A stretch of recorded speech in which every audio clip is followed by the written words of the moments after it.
দ্বিতীয় মহানগৰী যোৰহাটত অনুষ্ঠিত বিজেপিৰ বহু চৰ্চিত বৰ্ধিত ৰাজ্যিক বিষয়ববীয়া সভা। উল্লেখযোগ্য যে 2024 বিধানসভা নিৰ্বাচনৰ পূৰ্বে যোৰহাট জিলাৰ ক্ৰীড়া সন্থাৰ খেলপথাৰত অনুষ্ঠিত এই সভাই বিশেষ তাৎপৰ্য বহন কৰিছে।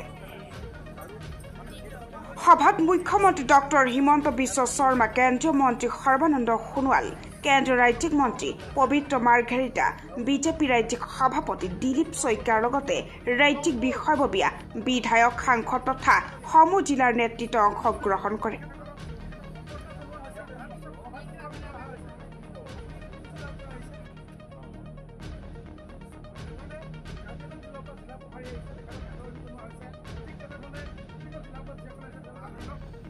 বৰ্ধিত বিষয়ববীয়া সভাত উপস্থিত হয় বৈদেশিক পৰিক্ৰমা বিভাগৰ ৰাজ্যিক মন্ত্ৰী পবিত্ৰ মাৰ্ঘেৰিটাই সভাৰ সন্দৰ্ভত মন্তব্য প্ৰকাশ কৰাৰ লগতে যোৰহাট সমষ্টিৰ সাংসদ গৌৰৱ গগৈ আৰু অখিল গগৈৰ সন্দৰ্ভতো মত প্ৰকাশ কৰা পৰিলক্ষিত হয়। যোৰহাটৰ পৰা অমৃত কুমাৰ শৰ্মাৰ প্ৰতিবেদন, পূৰ্বাঞ্চল টাইমিনী।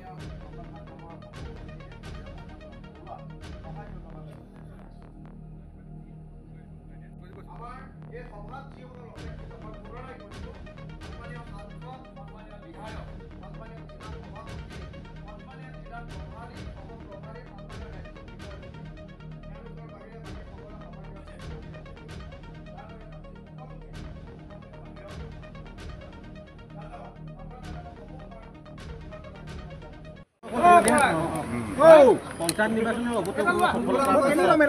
আজি যোৰহাটত যিখন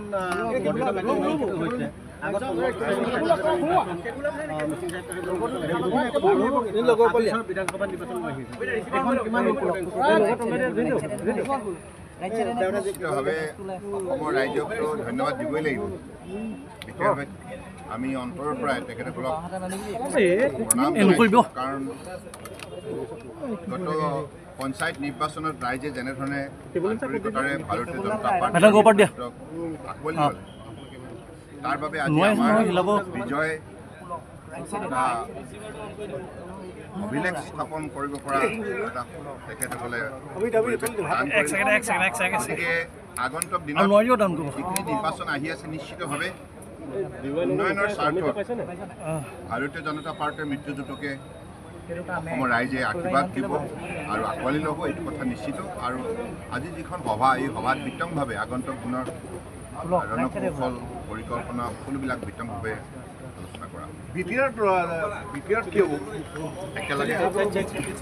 পঞ্চায়ত নিৰ্বাচনৰ বিপুল সফলতাৰ পিছত যোৰহাটত বিষয়ববীয়া সভা কি ক'ব এই মুহূৰ্তত? আমাৰ নিয়মিতভাৱে যি কাৰ্যনিৰ্বাহক বা বৰ্ধিত কাৰ্যনিৰ্বাহক হয়, তাৰেই এক নিয়মিত সংস্কৰণ হ'ল যোৰহাটৰ আজিৰ এই বৰ্ধিত কাৰ্যনিৰ্বাহক সভা। ইয়াত সাংগঠনিক শক্তি বৃদ্ধি আৰু পৰৱৰ্তী কাৰ্যক্ৰমৰ ৰূপৰেখা তৈয়াৰ হ'ব। আৰু যিহেতু আপোনালোকে জানে, আমাৰ অন্যতম এটা মন্ত্ৰ হ'ল সেৱাই সংগঠন। নিৰ্বাচন, বিজয়, সাংগঠনিক শক্তি বৃদ্ধিৰ সমান্তৰালভাৱে অসমৰ জনগণৰ সেৱাৰ্থে আমাৰ দলেও কিদৰে সমান্তৰালভাৱে কাম কৰে, তেনেধৰণৰ জনহিতাৰ্থে, জনকল্যাণাৰ্থে কৰিবলৈ কামবিলাকো ইয়াত আলোচনা হয়। আপুনি কৈছিলে যে, আপুনি যেতিয়া ইয়ালৈ আহিছিলে, যে আপুনি কৈছিলে যে ইয়াত এজন সাংসদ আছে, যদিও ৰাইজে ফিল কৰে যে সাংসদ নাই। আপুনি কৈছিলে যে এতিয়াৰ পৰা সেই সাংসদ নাইকিয়া ফিলটো মোৰ কিবা ইম্পেক্ট আছে বুলি নাভাবোঁ। আমাৰ সন্মানীয় ৰাজ্যিক সভাপতি, জিলা সভাপতিৰ পৰা বুথৰ সভাপতিসকললৈকে প্ৰভাৰী তথা আমাৰ দলৰ জ্যেষ্ঠ কাৰ্যকৰ্তা সকলোৰে আৰু ৰাইজৰ আশীষৰ বাবেহে পঞ্চায়ত নিৰ্বাচনৰ ফলাফল ইয়াত সুন্দৰ হৈছে। এগৰাকী বুথৰ সভাপতি বা মণ্ডল সভাপতিয়ে যিদৰে কাম কৰিছে, মই সিমানে কৰিছোঁ। মই কোনো এক্সট্ৰাঅৰ্ডিনাৰী বা 1 ইঞ্চি বেছিকৈও কৰা নাই। আমাৰ সকলোৱে একেলগে কৰে। আৰু আপুনি যি সাংসদৰ কথা কৈছে, কথাটোতো হয়। এই মুহূৰ্তত মানে আমাৰ যোৰহাটৰ সাংসদগৰাকী বহি আছে নতুন দিল্লীত। মই মাত্ৰ নিমাতী পাৰ হৈ মাজুলীৰ পৰা আহিছোঁ। কালি আছিলোঁ সোণাৰীত, পৰহি আছিলোঁ মামৰাত। গতিকে ব্যৱহাৰিকভাৱে ইয়াত থাকি মানুহৰ লগত থাকিব লাগিব না। ইয়াত সেইকাৰণেই কৈছোঁ যে আমি এনেই কৈ দিয়াৰ কথা নহয়। মুখ্যমন্ত্ৰী ডক্টৰ হিমন্ত বিশ্ব শৰ্মাদেৱ তথা আমাৰ দলৰ মুৰব্বী সন্মানীয় দিলীপ শইকীয়াদেৱ তথা আমাৰ দলে কৈছে যে যিহেতু সাংসদগৰাকী ইয়াত পোৱাই নাই যে সাংসদৰ কাম কৰা, আৰু সেইকাৰণে ব্যৱহাৰিকভাৱে মই আছোঁ, সেইটোৰ কথা। আৰু ৰাইজে দেখিছে, পঞ্চায়তৰ সময়ত 50খনতকৈ অধিক সভা কৰিছোঁ, 80-85টাতকৈ বেছি আধাৰশিলা স্থাপন কৰিছোঁ। এইমাত্ৰ মই ঐতিহ্যমণ্ডিত মাজুলীত নিশাটো কটাই তাৰ স্থানীয় শতাধিক ৰাইজৰ সৈতে কথা বতৰা পাতি এতিয়া যোৰহাট পাইছোঁহি। গতিকে আমি আছোঁ আমাৰ এই নিজৰ যোৰহাট লোকসভা সমষ্টিত আৰু সন্মানীয় সাংসদগৰাকী এতিয়াও প্ৰেছ মিট কৰি নিজৰ চাফাই গাই আছে নতুন দিল্লীত ডিফাৰেঞ্চ এইটোৱেই বিটিআৰ নিৰ্বাচন আমাৰ বৰ সৌভাগ্য যে খিলঞ্জীয়া ভূমিপুত্ৰই সদায় ভাৰতীয় জনতা পাৰ্টীৰ লগত আছে সিদিনা হৈ যোৱা ৰাভা যৌথ মঞ্চৰ সহযোগত আমি যিদৰে মিত্ৰজোঁটে ৰাভা সাহিত্য শাসিত পৰিষদত আমি ৰাইজৰ সেৱা আশীৰ্বাদ লাভ কৰিলোঁ ঠিক সেইদৰে আমি নিশ্চিত যে BTD ৰাইজেও আমাক আমাৰ মিত্ৰজোঁটক আমাক সকলোকে আশীৰ্বাদ দিব যাতে আমি BTD জনগণৰ প্ৰতিও সেৱা কৰিব পাৰিম আপোনালোকে চাওক প্ৰত্যেকটো জনগোষ্ঠীৰ নিৰ্বাচন কাৰ্বি ডিমাচা তিৱা ৰাভা বড়ো ঠেঙাল কছাৰী সোণোৱাল কছাৰী মিচিং প্ৰত্যেকটো জনগোষ্ঠীয় ভূমিপুত্ৰ নিৰ্বাচনত আমাক ৰাইজে হিয়া উজৰি আশীৰ্বাদ দিছে যিদৰে পঞ্চায়তত দিছে দিক বিদিক হেৰুৱাই যথেষ্ট নাৰ্ভাছ কৰি স্বীকাৰোক্তিৰ এটা পৃষ্ঠভূমি গৌৰৱ গগৈ কালিৰ পৰা আৰম্ভ কৰিছে পৰোক্ষভাৱে স্বীকাৰোক্তিৰ ফালে গৈ আছে দিক বিদিক হেৰুৱাই এটা যিকোনো এগৰাকী স্কুলীয়া ছাত্ৰই ক'ব যে এগৰাকী সেনা বিষয়া এগৰাকী কূটনীতিক আৰু সাংবিধানিক পদত অধিষ্ঠিত ব্যক্তিয়ে পাকিস্তান হওক বা যিকোনো ৰাষ্ট্ৰলৈ যাব পাৰে সেই মানে কি এগৰাকী কূটনীতিক এগৰাকী যিকোনো সাংবিধানিক পদৰ মুৰব্বী তেওঁলোক যোৱাৰ লগত এগৰাকী চুপে চাপে যোৱা মানুহৰ কেনেকৈ তুলনা হ'ব পাৰে আৰু পাকিস্তানলৈ মই ইতিমধ্যে কৈছোঁ পাকিস্তানলৈ পৰ্যটক যায় 14,000 15,000 মানুহ যায় 140 কোটি মানুহৰ পৰা পৰ্যটক যায় কেতিয়াবা খেলুৱৈ যোৱা দেখিছোঁ কেতিয়াবা আমাৰ মন্ত্ৰী যোৱা দেখিছোঁ কেতিয়াবা আমাৰ ধৰ্মীয় উপাসনাস্থলী বহুত আছে তাত বিশেষকৈ শিখ ধৰ্মাৱলম্বীসকলৰ তালৈ অনুমতি লৈ যায় দিনৰ পোহৰত যায় গৌৰৱেৰে কি কয় ফেচবুকত ফটো দিয়ে মানুহে দিনৰ পোহৰত যায় বা মানুহৰ তাত কি ঘটনা ঘটিল আমাৰ সকলোবিলাক লিপিবদ্ধ আজি মুখ্যমন্ত্ৰী মহোদয়ে কৈছে এইটো তাত স্কুলীয়া ছাত্ৰই জানে এতিয়া বিগত দুটা দশকত কোন গৈছে সেইবিলাক আমি তেওঁৰ পৰা জানিব বিচৰা নাই সেয়া সম্পূৰ্ণ নীতিগতভাৱে গৈছে আনকি এগৰাকী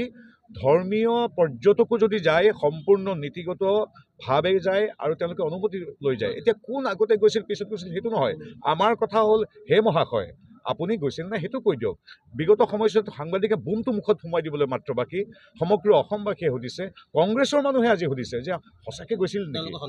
গতিকে তেওঁলোকে সন্দেহ কৰিছে কিন্তু কালিৰ পৰা মোটামুটি তেখেতে এটা পশ্চাদমুখী যাত্ৰাত গৈছে আহিছে তোমাৰ এই পাকিস্তানৰ প্ৰীতিয়ে আমাৰ দলটোৰ বিস্তৰ ক্ষতি কৰিব গতিকে তুমি যেনে তেনে তোমাৰ যিটো ক'বলগীয়া আছে স্পষ্ট কৰি দিয়া গতিকে কংগ্ৰেছৰ মানুহে আজি তোমাক বেয়া পাইছে কাৰণ কংগ্ৰেছৰ মানুহেতো নিজৰ মাতৃভূমিক ভাল পায় কংগ্ৰেছততো কোনো পাকিস্তান প্ৰেমী আছে বুলি মই নাভাবোঁ গতিকে কংগ্ৰেছৰ মানুহে বেয়া পাইছে গতিকে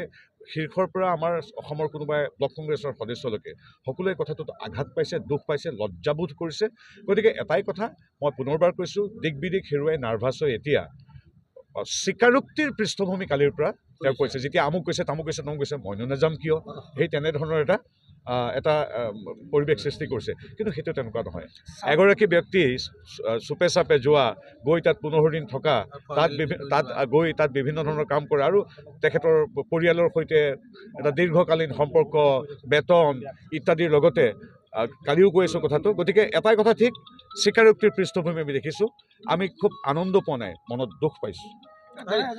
মই আচলতে সঁচা কথা ক'বলৈ গ'লে সন্মানীয় শিৱসাগৰ বিধায়ক অখিল গগৈৰ কথা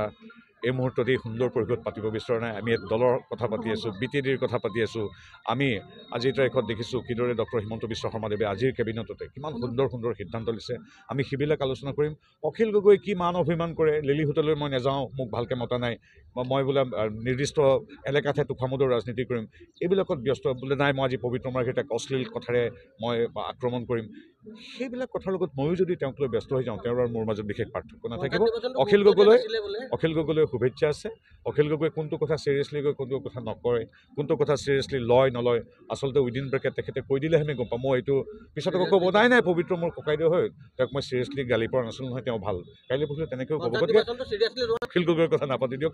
তেওঁ ভালে থাকক চব সন্মানীয় গৌৰৱ গগৈ এগৰাকী সাংসদ তেখেত এগৰাকী ইংৰাজীত ভাল সুবক্তা